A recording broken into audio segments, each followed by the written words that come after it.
С наступлением оттепели все актуальнее становится тема безопасности граждан. Ее накануне в столице республики рассмотрела комиссия по чрезвычайным ситуациям. А сейчас комментируют парламентарии Коми. Так, депутат Госсовета из Усинска Евгений Бейков считает, что нужно активнее стимулировать управляющие компании на ту же уборку крыш. Держать на контроле этот вопрос должен каждый руководитель городского округа или муниципального района.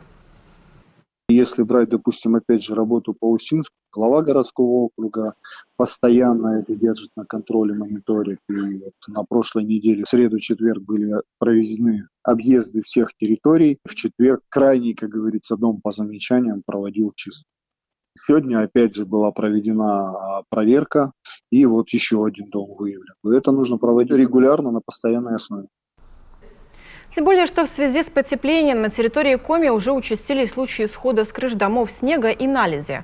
Управление противопожарной службы и гражданской защиты советуют не ходить под скатами крыш и не оставлять под ними машины. Если вы видите, что коммунальщики безответственно относятся к своей работе, лучше всего обратиться в управление ЖКХ, районную управляющую компанию либо обслуживающее предприятие.